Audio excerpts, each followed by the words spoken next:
Hello everyone, this is buidl and welcome to another puppet making episode. A while back ago, some of y'all might probably remember a video that I made where I took an old puppet of mine that I have used for years and years and years that needed a bit of an upgrade, and I showed y'all how I used foam that I was able to buy at the store to upgrade his body and everything and use and sew and all that type of stuff. Well, I decided to go ahead and make another puppet, a companion puppet for that one, which was Siegfried, if you remember his name. This one's going to be a bunny, and it's going to be using the exact same process that I used to upgrade Siegfried's body, except it's going to be for the whole thing. His head, his body, his arms, legs, everything. And he's actually going to have a couple of little mechanisms involved in it, mostly.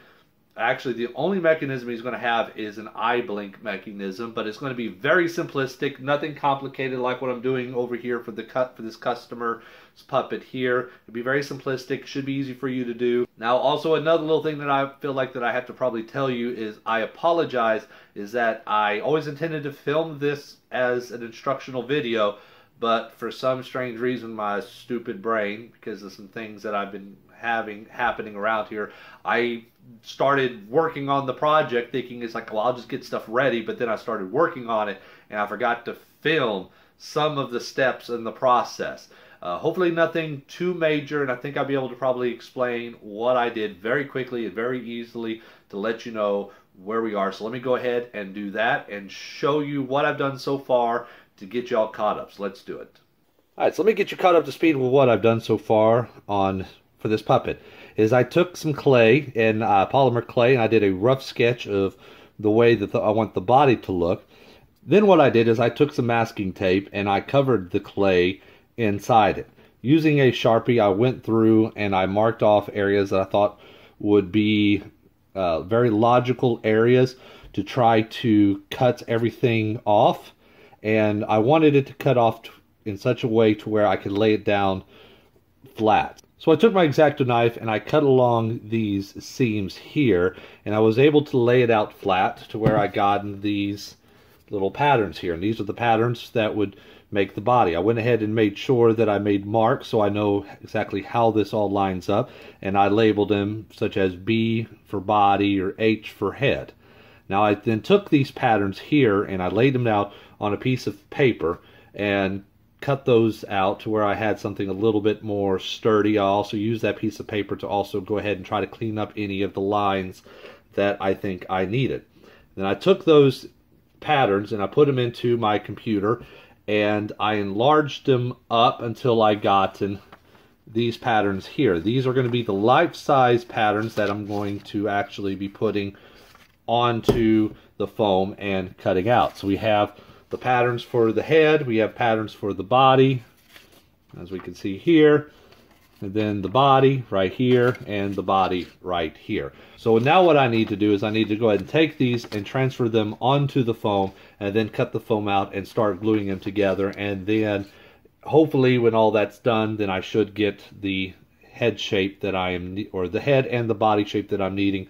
The arms and the legs are, and the ears are very well, that's pretty easy and pretty straightforward to do, so I didn't make patterns for those.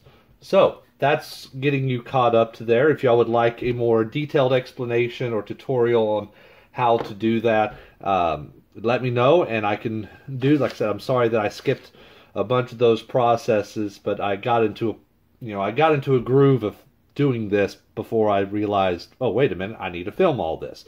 So hopefully that gets you caught up. So I'm sorry that I skipped a bunch of those processes. Hopefully that got you caught up, and I apologize for it being, kind of a quick and dirty and explanation. But let me go ahead and take these and transfer these onto the foam and cut those out and start gluing those together, and we'll see how it all looks. Hopefully it looks just the way that I'm wanting it to look. So let's do it. Okay, so I'm taking the patterns that you just saw in the previous cut and I am tracing them out on the foam. I am using 1-inch foam here. Half-inch foam would have been more ideal, but I had plenty of this 1-inch foam available, and I tested it out, and it seemed to have worked. I could have made a smaller puppet if I would have used the 1/2 inch, but I wanted to try to use much of this as possible. So I take each of the patterns, I trace it on, and I flip the pattern around to make sure that I get a good mirror image. And when I get done with that, I'm going to go ahead and cut these out using regular scissors. Now, let me warn you, if you're going to use scissors, use a trash pair, because cutting foam will dull your scissors out real quick. I had to resharpen these scissors numerous times throughout this process to cut it out, but it was what I had available to me. But just remember, please don't use a good pair of scissors on this one. And definitely not scissors that you're going to be using to cut fabric a little bit later. So I go ahead and I cut out each and every single little piece, and when I get done with that, I'll go ahead and start gluing them together.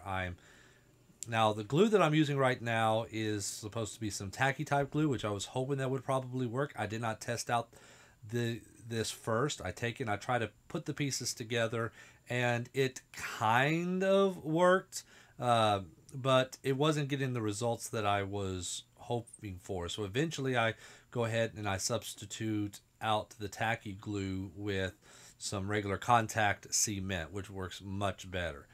The tacky glue I had to let sit and get tacky for a long time, and even then just barely it held everything together. But contact cement works the best, or at least it's what I had available that works the best. You just put one on one side and put some more on the other side, the two pieces you want to glue together.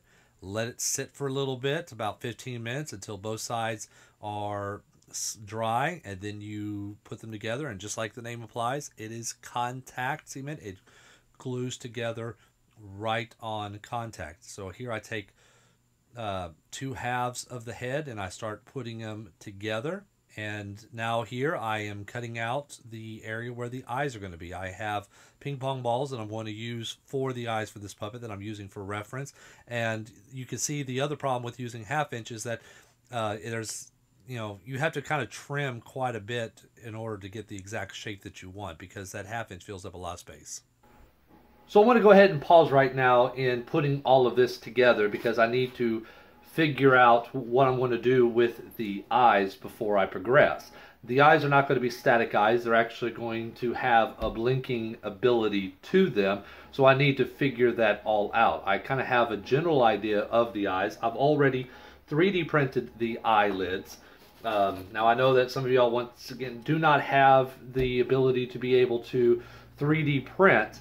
And if that's so much the case, then an alternate method of what you can do is, what I'm using is just a ping pong ball.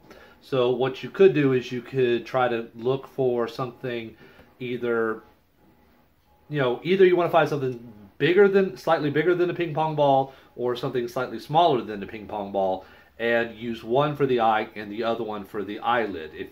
Let's say, like, if you find something that's just slightly smaller than a ping pong ball, then cut off the ping pong ball in half, leaving just enough of a little spot for you to go ahead and put in the hinge point, and then put that through the other ball as well. Or if you find something bigger than a ping pong ball, you just need just 2 spheres, one slightly bigger than the other, and cut one in half, and that will be your eyelid. And that's kind of basically, in essence, what I am doing here. And we'll take a closer look at that. So I'm going to go ahead and try to figure that out. At the same time, I'm going to go ahead and create the upper roof of the mouth, which part of that is also going to function as also the standoff that the eyes are going to attach to. So let's go ahead and get to that. So what I have here already kind of lightly prepared in hopes to demonstrate what it is that I plan on doing is one of the eyeballs and eyelids already set, ready to go, and fixed. Kind of fixed. It's right now glued just to make sure this is steady. Later on, when I make sure that all of this is right where I want it, I'm going to go ahead and drill a hole at the bottom and screw this in. But yeah, this right here is just some plastic here. It's the same type of plastic that you get for bins or what have you, if you have any bins. But now what I'm going to do is I'm going to go ahead and show you what I did here, step by step, on this one right here. So the first thing that I went ahead and did is I want to try to make sure that this is not going to be seen. It's a little bit seen right here, but that eyelid's not going to be open that much. So I'm going to go ahead and try to put that to the back, just like that. And you know what? I just realized something on this one. I don't have the holes drilled into that. So let me go ahead and get my drill real quick. All right, so I got my drill, and what I'm going to do is I'm going to drill the first hole. So line that up. And I'm going to kind of push it slightly to the back to try to leave as much space up front as I can. So I'm going to line this up right about there. And just drill the hole. Now, I'm going to go ahead and take a piece of this wire. This is going to be the same wire that I'm going to run through to act as the pivot point, and put that in there, and that's going to hold that to where it's not going to be spinning around on me and moving. And then I'm going to do the other side. Now, another thing that you could do if you don't have a drill available or a way to do it is that you can just take one of these wires, take a wire, and heat it up with a, you know, open flame, like a lighter. Heat it up and then just push it right through, and it'll melt through this and this. But if you have access to one of these, or is able to even use one of these, you should be able to use a drill, but you can use just a wire, heat it up, and push it through. So I'm going to go ahead and drill this other one. Let's see, line it up. And there we go, just like that. Okay, so now the next thing I'm going to go ahead and do is I got some of this very thin wire right here. This wire I'm going to use as the pivot. So I'm going to take it, I'm going to bend one end, just like that. That's a little bit too much. I don't want it to be anything greater than 90 degrees. I'm going to take it and I'm going to feed it through. Oops.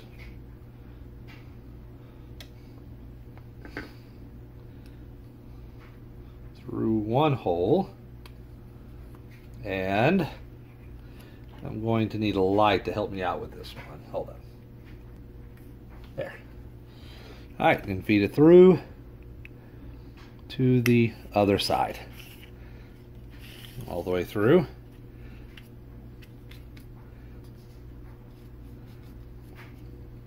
And there it goes. So now I'm going to go ahead and take my clippers, go ahead and measure off just a little bit and clip that off. A little bit more force. These clippers have seen better days. Oop, there we go. Be careful with that. You saw that shot out. In fact, this piece shot out right here, but I'm just going to go ahead and put it back in. So put that piece in there. And there we go. And so from there, that will allow me to blink. Now I don't want this to move, so I'm going to go ahead and take some clipper, or one set of needle nose pliers, take another set of needle nose pliers. Actually, let me reverse these, because these have a little bit of a thinner nose, and I want to try to get this as close as I can. And then I'm just going to go ahead and bend that.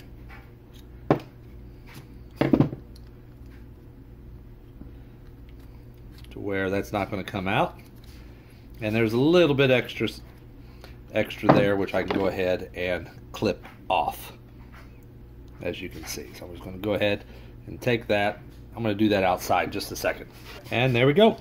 So that eyelid with that eyeball is now on. So now what we're going to do is I'm going to take it and I'm now going to attach it to the eye stalk right here. Now I went ahead and already used a bit of a sanding drum to kind of hollow this out a little bit, so we'll fit better onto this. I want to try to get as much surface area as possible. And what I'm going to do is I'm going to do two things. I'm going to use some 5-part epoxy resin for that's going to be for the strength, but I'm also going to use some hot glue here to also, so I'm not having to hold this for a full 5 minutes in order for it to set. The hot glue is just going to be a quick little set while the rest of it is drying. Now I could probably use hot glue and just hot glue only, but I'm going to go ahead and use that 5-part epoxy. So I'm going to mix up just a little bit in here because I don't want this to be coming off or apart. Because once I start to do the fabric on this, it's going to be a little bit more difficult for me to try to get in and do any kind of repairs that I may need to do. All right, and let me go ahead and try to line this up best that I can. That looks like that should work.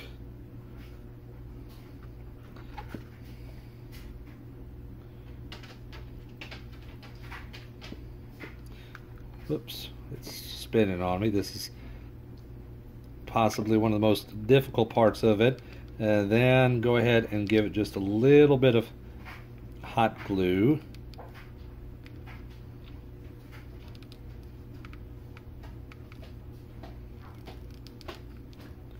Right along there. Let that cool down. Okay, got the glue on, and it's going to hold that in.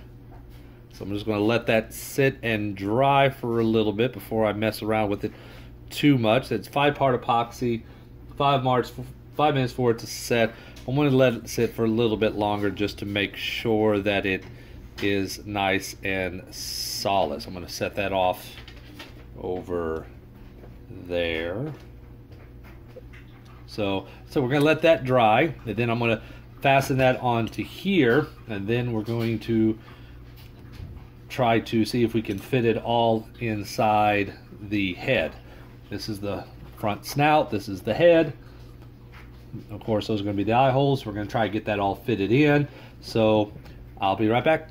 Okay, so I moved things into my wife's shop here because, one, it's a little bit quieter except for the occasional sound of a rooster that you'll be hearing just ever so often, and other little sounds of nature. But just to get quiet for filming, and plus there's also better light out here, so a lot of the camera work I'm going to be doing inside this shop. So this is what I have so far, and I've already completed one eye. And now I'm going to go ahead and do the other. So if it's not apparent what I'm going to be doing is I'm actually going to be able to do it to where it's going to be more of a traditionalized puppet look or operation, to where the thumb operates the lower jaw. But to operate the eyes, I'm going to go ahead and have, as you can see, these clips here that goes in through the back of the eyeball, and you just put your fingers into there like that and go up and down like so to go ahead and get the eye to blink. So I'm going to go ahead and do the other side, and what it is just a simple key ring that I'm going to take one end of it and straighten it out like so. And bend that like so. And a little bit of work will cause that metal or the plastic to kind of bend and shape to where it should be a little bit easier to move it. But there we go. So I have eye one. So I can do an individual blink, which is kind of what I'm wanting for the character. I can do the other eye, and I can do both eyes at the same time. I might do a little bit of adjustments to get it to feel just a little bit better. But other than that, that's how the mechanism is going to work. So yeah, just a few little adjustments here, no big deal.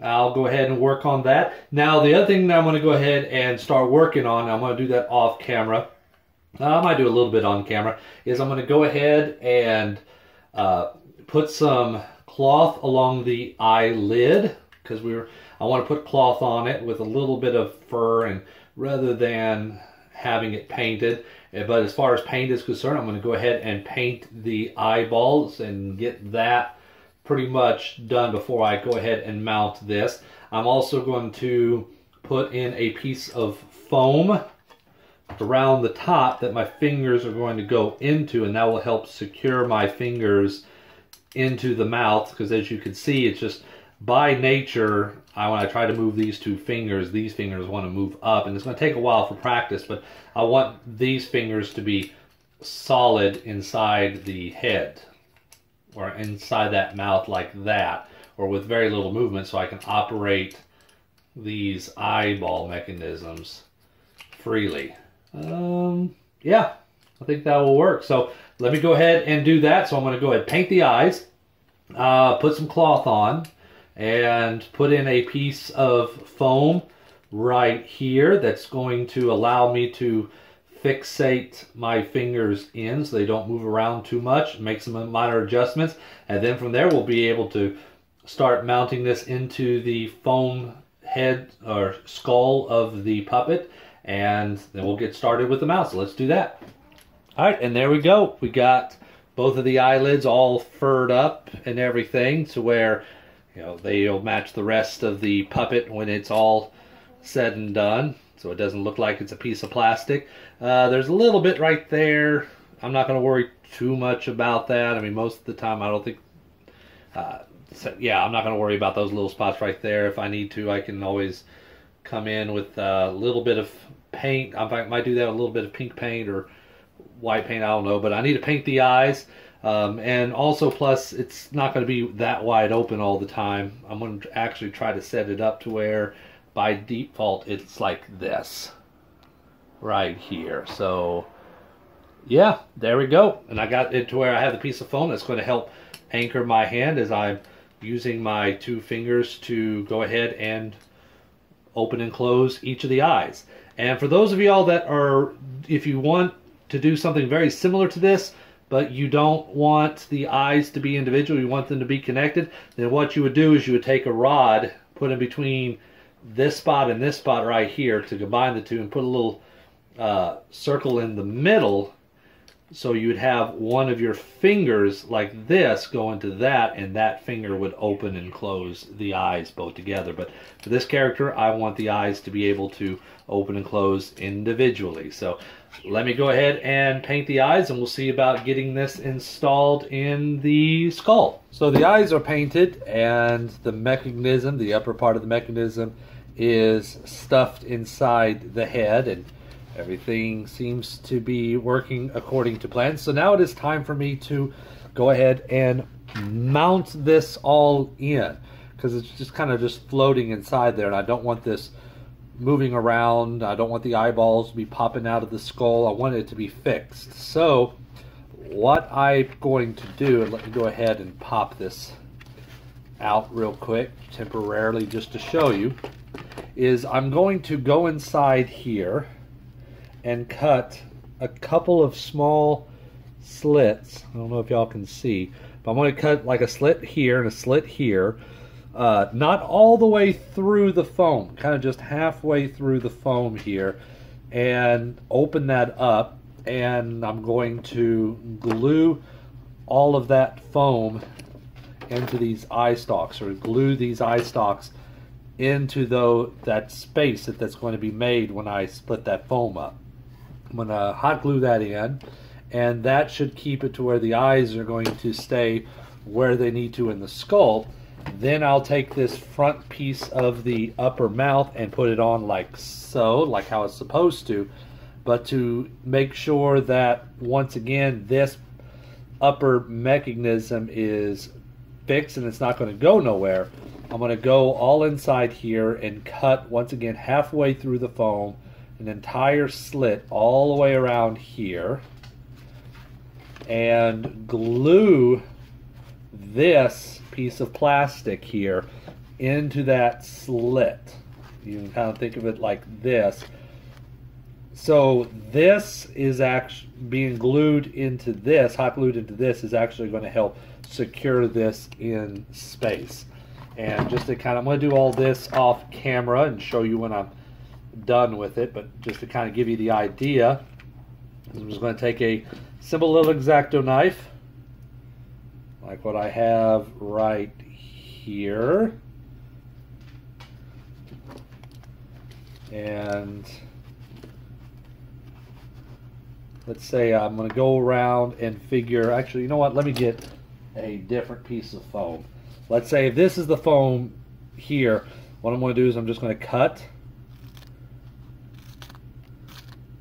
halfway through the foam like that. I'm going to get a sharper X-Acto knife, but I'm just going to go just only halfway, just to kind of give a little bit of a void, as you can see right there. And then this is going to go into that void and be glued from the top and the bottom down onto this. So the foam will be holding all of this into place and prevent it from moving around. So let me go ahead and do that, and I'll be back with all of this put together. And so here I now have the front part of the mouth, the top portion of the mouth already put into the puppet, and I have those seams cut that I was talking, and now I'm going through and I am putting in the bottom piece of the mouth, the roof of the mouth, you might say, getting inside there, and I'm gluing it in as I go along. And by gluing it directly into the foam is going to ensure that that piece is not going to move anywhere. The head of the puppet itself is going to encapsulate that in there. And I decided to go ahead and use hot glue. It works just as good as any other type of glue, and it dries real quick, and there you go. Testing it out, everything works good. As you can see, we have the head put together with the eye blink mechanisms in place. It is all fastened in, as you can see, strongly secured amongst the foam, so it's not going to go anywhere. It's very sturdily set up inside the head. All I need to do now is just go ahead and start working on the lower jaw portion here before I can go ahead and do some other little details. But before I do that, to help me get a better proportion on the entire height and length and everything of the puppet, so I could start working on the hands and the legs, I'm going to do this same process that I did to cut out the foam and to glue it all for the body. I already got all of that all drawn out on this piece of foam, so I'm going to cut it up and glue it all together, and then we can see the head and the body as one piece. So let me go ahead and do that.